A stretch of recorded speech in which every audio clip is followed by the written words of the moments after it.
प्रयागराज जनपद के कुराव तहसील अंतर्गत खेरी थाना क्षेत्र के ग्राम पंचायत कैथोल में चकबंदी के दौरान सियाराम दुबे की जमीन सीलिंग में चली गई थी, जिसके लिए सियाराम आद ने माननीय न्यायालय में मुकदमा दाखिल किया था, जिसका माननीय न्यायालय द्वारा सियाराम आद के पक्ष में निर्णय दिया गया। खतौनी में नाम भी दर्ज हो गया। जो जमीन न्यायालय में मुकदमा के दौरान थी उसमें 5 काश्तकार थे, जिसमें उमेश चंद द्वारा जमीन को बेच दिया गया। इसमें कई लोगों द्वारा जमीन को खरीदा गया था। जो लोग जमीन की रजिस्ट्री कराए थे उन सबका कहना है कि इतने दिनों से हम लोग इस जमीन पर काबिज थे, हम लोगों द्वारा पैसा देकर जमीन खरीदा गया था। आज हम लोगों के पास जमीन नहीं बची है, हम लोग बेघर हो गए हैं। माननीय न्यायालय द्वारा जो निर्णय दिया गया है उसके खिलाफ हम लोग न्यायालय में अपील किए हैं। हम लोगों को जमीन से बेदखल किया जा रहा है, जिसे लेकर आने वाले 15 जून को तहसील में आमरण अनशन पर बैठेंगे। इसकी लिखित सूचना उप जिलाधिकारी कुराव को दे दिया गया है, जिसकी जिम्मेदारी प्रशासन की होगी। हिंदी साप्ताहिक अरुण मित्र जमुनापार प्रभारी। आपके माध्यम से शासन प्रशासन को अवगत कराना चाह रहा हूँ कि मेरे द्वारा मेरे लड़के विकास विक्रम और पत्नी अर्चना देवी के नाम में 1994 में बैनामा लिया गया था। उस समय हम लोग यहाँ के निवासी नहीं थे। जो विवादित भूखंड है, यहाँ से हम लगभग 60 किलोमीटर दूर तहसील मेजा के रहने वाले थे। क्रेता सावधान के अंतर्गत मैंने केवल यह देखा था कि खतौनी खसरा में उक्त व्यक्ति का नाम दर्ज है और अमूमन तौर से रजिस्ट्री कराने वाला केवल इतना ही देख पाता है। स्थानीय स्तर पर आ करके, चूँकि हम यहाँ के रहने वाले नहीं थे, तो यहाँ आकर के हम कुछ जानकारी ले नहीं पाए। बैनामा करा लिया। बैनामा कराने के बाद में 94 में हम यहाँ आए अपने परिवार को लेकर और इसी विवादित प्लाट पर अपना घर बना करके 94 से आज तक कब्जा दखल हैं और अपने भूखंडों की रक्षा कर रहे हैं। इस पर हमारा मकान बना हुआ है, हमारे पेड़ वृक्ष आदि लगे हुए हैं, जो इस बात के गवाह हैं कि इतने वर्षों के ये वृक्ष हैं। लेकिन 2002 में मुझे इस बात की जानकारी मिली थी कि यह ज़मीन विवादित थी। चूँकि ललाऊ बनाम सियाराम एक मुकदमा दीवानी में डाल करके पट्टेदारों ने सियाराम आदि, और जिसमें हम भी पार्टी थे, मुकदमा कायम हुआ था। जब हम लोग वहाँ पहुँचे और अपनी अपनी बातें अदालत को बताई, तो फिर उसमें पट्टेदारों ने बाद में समझौता किया। इसके बाद समय व्यतीत होता रहा। 2017 में सियाराम और उनके भाइयों के द्वारा 34 के तहत तहसीलदार न्यायालय में यह बात कहा गया कि यह वरासत हमारा दोषपूर्ण है, इसे सुधार दिया जाए। अपील कर्ता ने जो डिमांड किया उससे परे तहसीलदार ने यह दिखा कर के यह कूट रचित चीज़ें हैं और हम लोगों को ये हमारा नाम वहाँ से खारिज करा दिया। इस समय खतौनी में हमारे विपक्षी सियाराम आदि का नाम दर्ज है। वो बार बार हम लोगों को धमकी सटकी दे रहे हैं, ज़मीनों से बेदखल करने की कोशिश कर रहे हैं, हमारे वृक्ष आदि दूसरे के द्वारा कटवाने का प्रयास कर रहे हैं, हम लोगों को घरों से बाहर कर देने का प्रयास कर रहे हैं। जिसके लिए मैं प्रभारी जमुनापार विपक्षों से बचने के लिए तहसीलदार और एसडीएम कुराव को लिखित रूप से जानकारी मुहैया कराई है। लेकिन और उसमें हमने ये लिखा भी है कि अगर इस पे कोई कार्रवाई विधिक नहीं की जाती है तो मान्यवर मैं 15 जून से आमरण अनशन पर बैठूंगा। लेकिन एसडीएम और तहसीलदार दोनों सोए हुए हैं, स्थलीय पॉइंट का निरीक्षण नहीं कर रहे हैं। यहाँ आने के उनके पास में फुर्सत नहीं है। कानूनगो से बात की जा रही है तो बता रहे हैं कि कोविड-19 चल रहा है। जब कोविड-19 चल रहा है, ऐसी सारी व्यवस्थाएं हैं।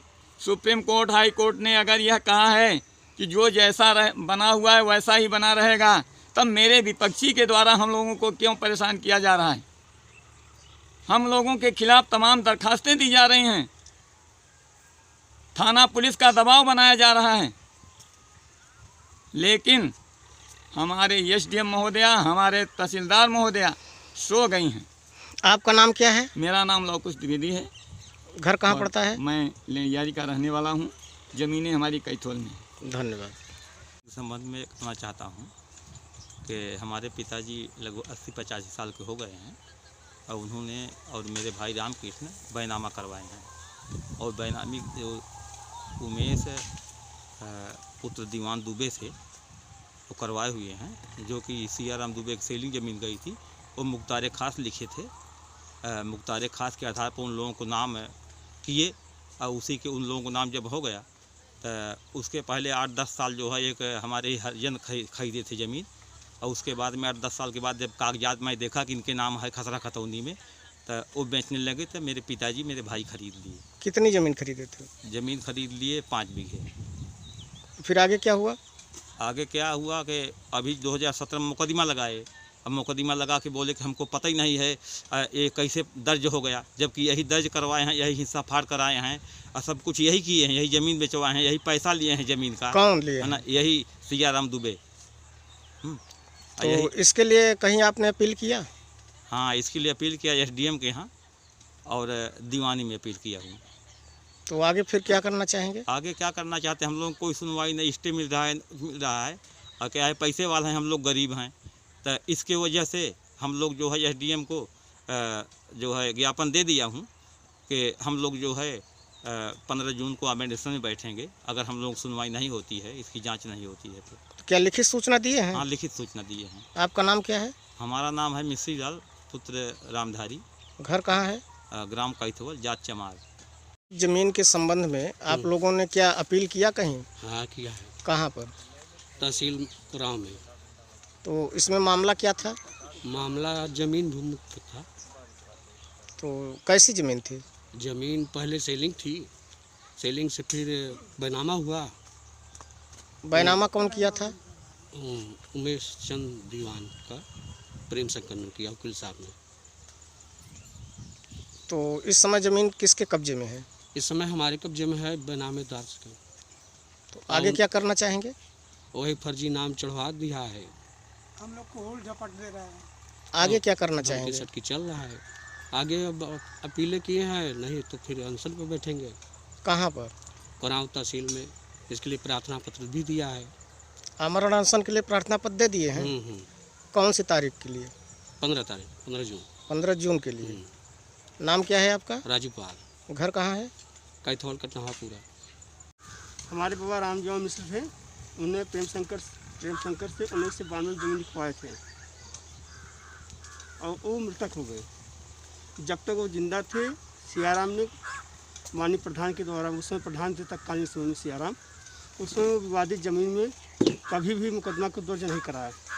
उनके मरने के बाद, उमेश पुत्र दीवान के मरने के बाद, प्रेम शंकर के मरने के बाद 2017 में इन्होंने तहसीलदार न्यायालय में वरासत संबंध में इन्होंने मुकदमा दर्ज कराया। पुराने तथ्यों को छुपाते हुए इन्होंने मुकदमा को दर्ज कराया। इसके पहले 2000 से 2005 में प्रेमना देवी प्रधान थी, तो इन्होंने कुछ भी नहीं किया था। और जबकि प्रधान भूमि प्रबंधक समिति का अध्यक्ष होता है, यदि यह चाहते तो पुनरावृत्त करके ज़मीन को रुकवा सकते थे, लेकिन इन्होंने कुछ भी ऐसा नहीं किया था। इस समय ज़मीन पर कौन काबिज है? इस समय ज़मीन पे बनामेदार काबिज है, माननीय चंद्र मिश्र और रमेश चंद्र मिश्र काबिज है। तो क्या आपने इसके लिए अपील किया? हमने इसके लिए एसडीएम के लिए अपील किया है और दीवानी में भी अपील किया है। तो अब आगे क्या करना चाहेंगे? आगे हम लोग, अगर सरकार इस पर नहीं सुनती है, हम लोग सभी को अपनी सूचना दे दिए हैं पत्र के माध्यम से। अगर नहीं सुनती है तो हम लोग 15 तारीख को आमरण अनशन में बैठेंगे। कौन सा 15 तारीख? ये जो 15 तारीख 15 जून को। अच्छा, 15 जून को आप लोग आमरण अनशन पर बैठेंगे? हाँ, कहाँ? तहसील पे। तो क्या इसकी सूचना लिखित में दिए हैं? लिखित में सूचना हम लोग दे दिए हैं। आपका नाम क्या है? हमारा नाम है चंद्रकांत मिश्रा। घर कहाँ पड़ता है? घर कैथोल। चाहते हैं कि इनकी ज़मीन सेलिंग गई थी, हाँ, और प्रेम शंकर पांडे को उन्होंने दिया था लड़ने के लिए ज़मीन पर, आधे पर। इसके बाद उमेश राम भागवत का नाम, इनकी आदेश हुआ एसडीएम के यहाँ से कि सेलिंग बनाई जाए दोबारा, तो 2 नाम और बढ़ा दिए। लेखपाल रिपोर्ट दे दिए कि अब सेलिंग नहीं बनेगी, इनके 5 हो गए। अच्छा, जो इनकी ज़मीन वपंसी थी उसमें 3 भाई का नाम चढ़ा, सियाराम, चिचुकी, राम कैलाश। और केवल सेलिंग वाले पर ही 5 आदमी के चढ़ा, 3 वो और 2 ये। अच्छा, इसके बाद ज़मीन बिक्री हो गए, वकील साहब मर गए, तो इन्होंने पक 11 का लाभ लेते हुए तहसीलदार के यहाँ से घूस अकोड़ दे करके मिलजुल करके नाम खारिज करा दिया। और इधर असली तत्व को छिपाते हुए उन्होंने 176 का इन्होंने खुद दावा किया था कि हमारा राम भागवत उमेश का अलग कर दिया जाए। वो तत्व को छिपाते हुए उसको नहीं दर्शाया, और मुक्ताराम जो लिखे थे प्रेम संकर उसको भी नहीं दिखाया। इस तरह से मिल करके जालसाजी करके अदालत को धोखा दे करके नाम खारिज करा दिया। तो अब आगे आप लोग क्या कर रहे हैं? हम लोग आगे अपील किए हैं, 40 साल से हम लोग कब्जा हैं, आगे अपील किए हैं SDM के यहाँ। तो अभी पता चला कि आप लोग कुछ और भी करना चाहते हैं? हाँ भाई, सब करेंगे, आमरण अनशन करेंगे। अब ज़मीन जाएगी तो हम लोग क्या करेंगे? इसी में हमारा घर माता। तो आमरण अनशन करेंगे कहाँ पर? वहीं तहसील करेंगे। तो क्या इसकी सूचना आपने अधिकारियों को दिया है? हाँ, दे दिया है, लिखित में? लिखित में। आपका नाम क्या है? राम भागवत दुबे। और घर कहाँ है? खोचा।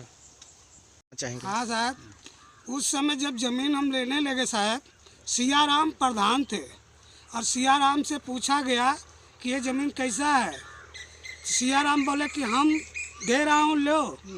और वह सियाराम मेरी ज़मीन सुनबरसा का सियाराम और त्रिजुगी नारायण मिल के, और इसमें ओम शंकर, तीनों आदमी ज़मीन लेके हमको यहाँ ज़मीन सियाराम नाप के दिए।